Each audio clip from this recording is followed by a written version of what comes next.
How's it going, guys? Welcome back to the Phil Talk Sports podcast. It's been a while. It's been about 2 months since my last episode, and there's a few reasons for that. For those of you watching the YouTube version, you'll notice I'm not in my normal office space. I'm actually in the guest room of my house right now. Long story short, the reason for the absence and lack of episodes is September 29th into October 1st, our area was hit by Hurricane Ian that resulted in my entire house flooding with about a foot of water throughout the entire house. So for just for a general idea what that looks like, here's what the office you guys are used to seeing looked like. Here's a picture right now with a foot of water through it, and that was the same for the room I'm in now, the room for everything, which then resulted in basically having to replace not every wall in our house, but pretty damn close to every wall in our house. So I've gotten very acquainted with drywall, putting it up and spackling and all that in the past month or two. A lot of this has turned into, my wife are calling it a forced rebuild, trying to put a positive spin on everything, of course. Whenever you can put a positive spin on everything, I suggest you take that route. So we are slowly working our house back into, we bought this place like a year ago, so the goal is to get it back to kind of where it was on September 28th, right before this storm hit. So my normal office space, we have drywall and stuff up, but there's still a lot of work to be done in it. So I just threw my desk in our guest room, and I wanted to get back to making episodes. It's very therapeutic for me. So it's something I wanted to get back to doing in my spare time in between, work and everything else, and of course working on the house and stuff. So, that's been a wild ride. We've gotten a lot of help from friends and family, which, you tend to expect people that have your back when you need it are there. But what I didn't expect is the amount of almost perfect strangers, friends of friends, people that have maybe heard of me and my wife and our family, but never met or met in passing very quickly, have offered to help in various ways. And that's definitely one of those, faith in humanity restored kind of moments, and I've gotten a lot of that, and we're very thankful for that. And, we went about 3 weeks. We were living with my in-laws. We weren't able to stay in our house. We kind of evacuated. Our cars flooded. We were lucky enough that our insurance helped us good with that, and we both have, not new cars, but different cars, new cars to us now. So we lost almost all furniture. Luckily, you guys have seen The Office. I'm a big collector. I didn't lose a whole lot of that type of stuff. I lost a lot of comics, because that's paper and water don't mix. Lost a lot of comics, about 90% of my comic book collection, I would say. But aside from that, as you see, I'm using the same computer, same mic, my belts are behind me. Like, I didn't lose a whole lot of material stuff. That's good and bad. Material stuff is just that. But it's even more when you lose, your house is in disarray, and then you lose the stuff that you spent all these years collecting. Video games, 90% of them are fine. A lot of the PS2 collection, the cases are gone. I had to buy a CD book to put all those in there, because obviously the discs are going to be fine as long as you dry them off. And it's funny, I used to 2000s kids, 90s kids, whenever someone took them voluntarily out of a case and put them in the CD book, you always thought they were weird, but now I'm that guy, I guess, for a bulk of the PS2 collection. So that's what's been going on with me. We will pivot back to sports here in a minute, so I just want to say to anyone that's helped or looked out or reached out, I just want to say thank you. It's been a very interesting time for this forced rebuild, again, as we're calling it, but thank you for everybody, and we are slowly getting back on track, and this is a good indication of that I'm back to doing episodes and stuff. So this will be my transition, pivoting back to sports. I'm not going to attempt to catch up on everything in the past 2 months, because that would just take too long, and frankly, it's old news to the listener, so not trying to go that route. But what I am going to say is, during the first month anyway, we were living with my in-laws and stuff, one of the things that really, because you need distractions and stuff like this, and you can argue sports is very much that for most people on a daily basis, is a distraction. What I did not expect was the absolute crazy run that the Phillies had all the way to the World Series. And for those that know me or have listened to the show enough, they know I work for the Daytona Tortugas. That's a minor league affiliate of the Cincinnati Reds. So I do follow them, because a lot of the players I've seen in Daytona are making their way to Cincinnati, Jonathan India being one of them. So I've become a Reds supporter, but I've always been a Phillies fan. And I'm an Eagles fan, I'm a Magic fan, and growing up, what a lot of those have to do with each other is they hadn't really had championships. The Phillies won one in the 80s, but I would have been, -12 at that point. So in 2008, when the Phillies won a World Series, that was my first experience of a team that I considered my favorite team winning a championship. So while I'm not the diehard baseball fan that, when I have Justin on back in the day when I would have Kramer on, like I don't look at baseball the same way I look at, football and other things. But it's always a relationship I've had with the Phillies because it's the first team of mine that I witnessed in 2008 with guys like Jimmy Rollins and Ryan Howard and Shane Victorino and guys like that. More, plenty more I could name. And it's a special relationship. And while it didn't come out of nowhere back then, you kind of saw the steady climb of like Ryan Howard winning MVP and Jimmy Rollins winning it and things like that. This kind of came out of nowhere because the talent on the Phillies, ever since they had Bryce Harper, has looked like, a team that should do damage in the playoffs. So when they kind of limped into the playoffs, I was like, cool, at least they made it. First time in 11 years they've made the playoffs. Good for them. Then when they upset the Cardinals in the first round, I'm like, cool. It wasn't for nothing. They at least got a series in there. But once they beat the Braves, man, and I mean, I live in Florida. There's more Braves fans than anyone else, and for good reason. For those who don't know, like the history of like before the Marlins, before the Rays came around, like Turner TV and everything. This was all Braves country. This was all orange groves, like people used to say. So when they beat the Braves, like I was really like, wow, how far can this really go? And then the damn song, the Dancing on Their Own. I was listening to that every morning on the way to work. Win or lose, it just kept the vibe up. And I'm always going to remember that song for that. It's going to have a hint of sadness because we didn't win it all, but you're going to remember that euphoria of, beating the Braves and winning the pennant in the next round.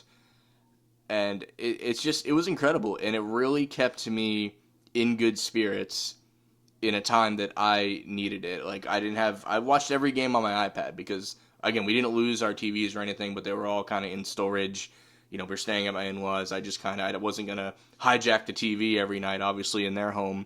So just every night while we were doing other things, had the game on the iPad and watched everything. And that Bryce Harper home run to, the swing of his life, as the announcer said, great call, is something that I'm going to remember forever. I'm going to remember that song forever. It's going to come on 10 years from now, and it's going to take me right back to that moment watching these games on my iPad. Obviously, the World Series didn't go the way we wanted to. I really thought it would after the pitch tipping game, if you want to call it that, when the Phillies just beat them by a touchdown, and the Astros, of course.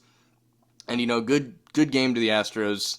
I'm still not fully convinced that whole organization should have more asterisks attached to it, but I know a lot of the people that were involved in that are gone. Not all, but a lot of them.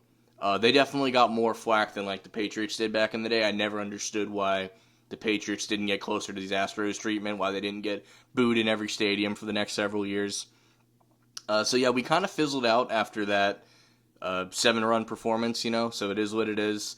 National League champs, winning the pennant. One of my favorite things about baseball is winning your league still matters. It's still looked at an accomplishment, in comparison. Like the Bengals this year, they don't get to brag that they're AFC champions. People would laugh at that on Facebook, right? But when you're a National League, American League champion, one of the cool things about baseball to me is that still matters. So it's a crazy accomplishment, one that happened at a time that I really needed some distraction, and it was great, and it reminded me of 2008 when I fell in love with baseball. I was coming up to it. I used to go to Daytona Cubs games growing up, but that's when I really started following the sport.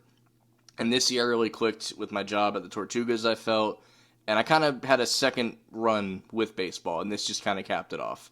So while it used to be, very low on my list of sports to watch, I think it's jumped a few. I think it's jumped basketball, NBA anyway, for me. I still watch some college basketball. Got to root for my Knights in every sport there is, right? But it's like third now, and it was probably like fifth a year or two ago. So just a great run by them, and it came at a time I needed it most. So as I transition back into talking about sports, I didn't want to catch up on every little thing that I missed, but I would be hard-pressed to not talk about the Phillies' amazing run, and it's one that I will never forget. Transitioning now to college football, we're getting to one of the best times of the year for college football, the bowl season. This might be one of the last years that bowl season is the way that we know it. Your dad's bowl season, right? Because as the college football playoff expands in, I think, 24, so you have one more year of the traditional 4 teams. I don't know how the bowls are going to work moving forward, but we are getting close to that. Next week, I'm actually going to have Nick back on. We're going to do a more traditional episode. We're going to talk about the expansion, what it means, coaching hires, right? Deion Sanders on the move, Luke Fickell on the move. I was going to talk about that today, but I finally nailed the thing down with Nick to be on here next week, so I'm just going to wait and talk about those then. And, UCF having a very up and down year. 9-win season, it's nothing to sneeze at. I miss the days that we would throw parades in Orlando, probably not literally, but figuratively, do backflips, let's say that, do backflips for 9-win seasons in bowl games. And that's the price of improvement, I guess, moving into the Big 12. I'm someone that thinks, moving into the year, I'm not saying they can't become a powerhouse team in that league very quickly, but I'm prepared for 7, 8, 9-win seasons, 6-win season here and there. Winning a bowl game, if you like college football, getting to a bowl game should never not be celebrated. You might celebrate it less than other schools, but that is the line of, this team is at least in somewhat of the right direction. Would not shock me as less bowl games come around or more become part of the playoff, less bowl games for regular colleges to be in, that maybe the cutoff will now be 7 wins. Maybe you have to have a winning record. Maybe that's the way you get rid of some of these, because that's what everybody has the issue with, right? Nobody talks bad about, if Miami plays Texas Tech in the Liberty Bowl, right? That's a solid bowl. No, if Pitt plays Wake Forest in the Cheez-It Bowl, right? Nobody cares about. Nobody says that's a complete waste of time. It's the, and no offense to these schools, but it's like the UAB versus Troy in the Dollar General Bowl. I always use that one as an example, and I feel bad, but maybe it's because I used to work at Dollar General, and I have, bad memories of that or something. But, those are the ones that people are like, why are we here? What's the point? But then you watch those programs, and you watch them win. You watch them get that hat and T-shirt, and you understand why again. Me anyway. That's what I understand. So a lot of that catching up.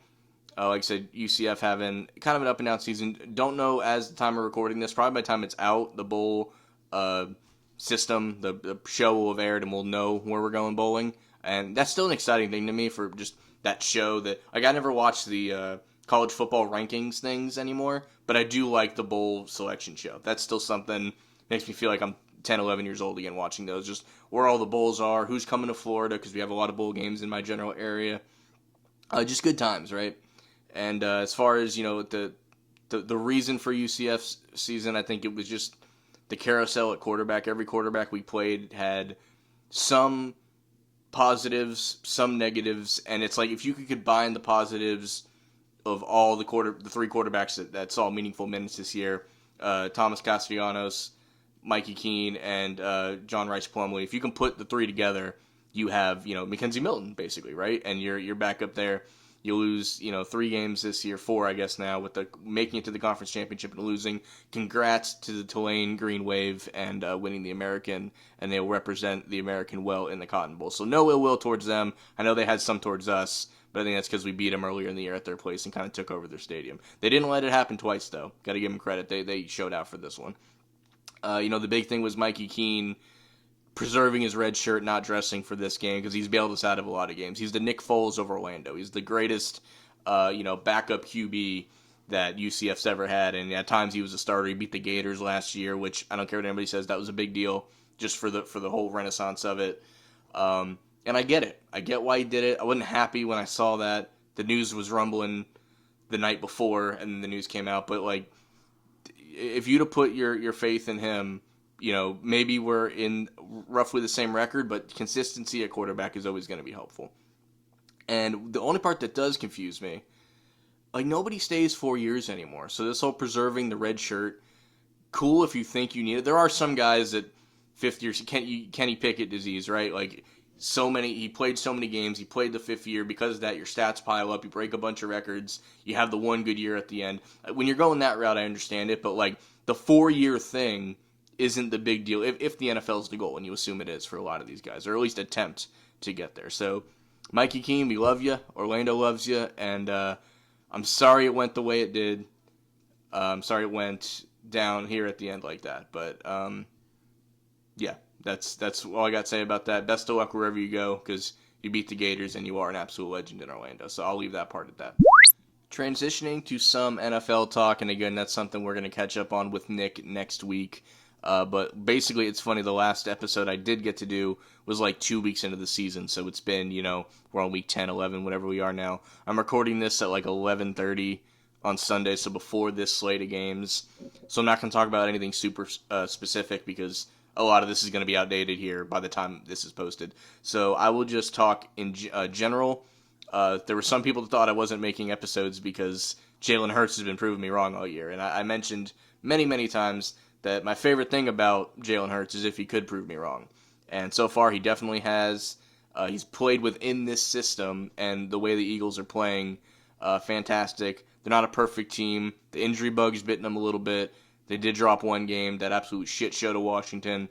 I don't know what bothers me more, the not face mask call or the giving up yourself when you're getting sacked and somehow drawing a penalty. When we played the Colts the next week, we had a big sack that pretty much put that game on ice against Matt Ryan, and I couldn't help but think, gee, I'm glad Matt Ryan didn't just fall to the ground like a step or two before these two giant men are colliding on him. So I appreciate Matt Ryan being, a true student of the game and not going about it that way. But aside from that, the Eagles, regardless of what happens today against Tennessee, which again I'm recording before that, even with a loss, the Eagles would still be top of the NFC. So no matter what happens, I'm safe in saying I'm loving how this season's going. Going to go in more detail next week with Nick, like I said. Just wanted to throw that out there. One thing I did want to bring up, because I can talk in the past now instead of trying to predict the future. At the beginning of the season, that last episode we did, me and Nick did a little bit of buy or sell, like teams that we were high on going into the year, teams that we think weren't going to do very well. Some were obvious, right? I thought the Bills were going to do good.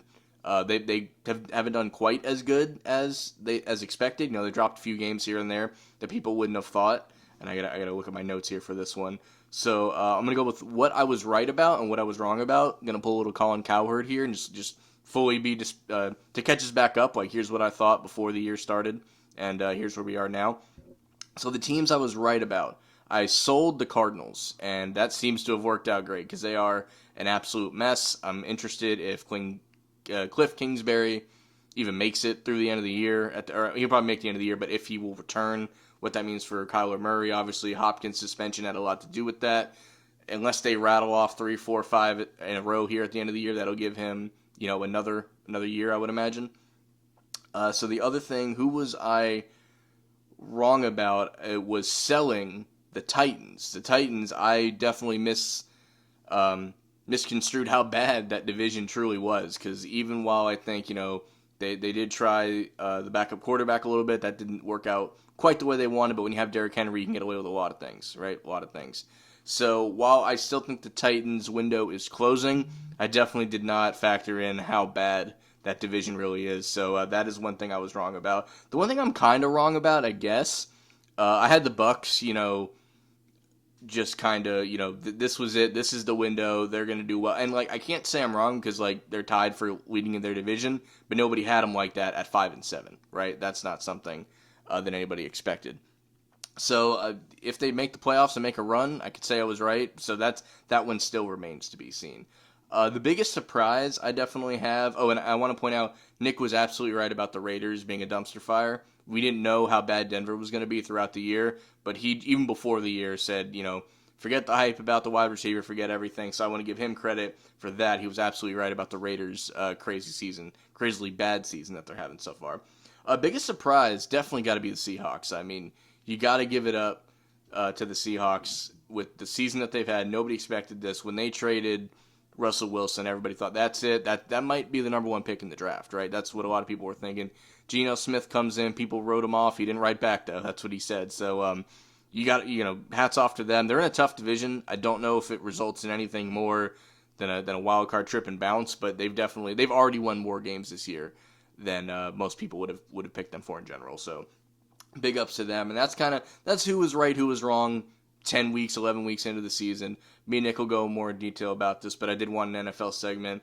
And there's only so much you can do when there's games kicking off in 90 minutes, right? So, but again, regardless of what happens to the Eagles, tough game against Tennessee. Definitely a matchup that we will have to worry about with Derrick Henry and all that. So who knows? Like I said, by the time this comes out, the Eagles might be 10-2. But the good thing about that is they would still be the number one seed in the NFC. So that's a little bit of NFL talk. Stay tuned for more with me and Nick next week. All right, so this closing bit, again, doesn't have a whole lot to do with sports, but I have figured out a way to tie it back into some semblance of sports here at the end. About a week or two ago, we lost Jason David Frank. A lot of people would know him as Tommy Oliver from the original Mighty Morphin Power Rangers. The guy, acted in many other things, was a martial artist in the first place, and then later went on to compete in the MMA. And as a kid of the 90s, I was a big Power Ranger kid. I've fallen down the rabbit hole of this since I've been watching stuff and collecting a few things. Just a great dude. Just somebody that, when you're a kid, the people you watch growing up, you don't know. You find out later in life, like, were they a good person? Was that somebody that I should have as a kid? I don't know if idolized is the right word, but looked up to in any degree, right? Like, people older than me have to deal with, the issues with, like, if you watch Bill Cosby growing up, right? People like that. You got Michael Jackson growing up, right? This is someone that unfortunate circumstances, the way he passed, and of course, if you see something, say something. Mental health is very important. It's definitely one of those situations, unfortunately, with him. But just looking back at all the great things that he's done and the good dude that he was, and I've seen videos of him. I've only been to MegaCon a time or two, but I never stand in those giant lines of, like, I'll wait 2 hours to see somebody. But I always said, if he was at Orlando MegaCon, that's somebody I would have had to have waited for. But I didn't end up getting the chance to meet the guy, unfortunately. I did meet the Pink Power Ranger. I did meet Amberly Jo Johnson, when I was like 8. They were at the Ocean Center. They had all the Power Rangers were there, but they staggered the time they were there. So when we got there, it happened to be Kimberly. So that was pretty cool, right? So yeah, never got to meet Jason David Frank, unfortunately. But here's where I turn it back to sports, because kids love Power Rangers growing up. As an adult, you could think, like, all right, especially now, it's just actors in suits. The original run of them, a lot of them had martial arts experience. So, like, 10, 15 years later, to see him compete in MMA, not UFC, by the way, I'm not trying to call it more than what it is, but to be in, like, an amateur level MMA, go undefeated. Yeah, I think he had, like, 1 amateur fight, 3 pro fights, undefeated. I found a clip of one where he finishes a guy with an armbar in, like, a minute and a half. And it was just a little bit of validation of, like, yeah, this guy was as badass as I thought he was as a kid. To see him go in there all tatted up and just finishing people, I thought was awesome. So, again, not a whole lot to do with sports. Kind of wraps it back up to sports at the end there. Just the validation of, if there was a TV show growing up of like a basketball playing actor, right? And then you see him in, like, the big 3 or, like, in one of these street ball leagues and he's, like, dunking on people. You're like, yeah, I wasn't a dumb little kid to think that this guy was as cool as I thought he was. So, definitely just a gut punch, a shot to the childhood to see that he is no longer with us. And it's not something I would normally get to bring up on the show, but, we're just getting our bearings back here, so I figured it was the time to do that. Other than that, guys, that's going to wrap it up for me. Don't forget to tell a friend that I am back, and I'll leave you with a Power Rangers line here. Stay safe and let the power protect you. We'll see you next week with Nick Rice back on the show. See you then.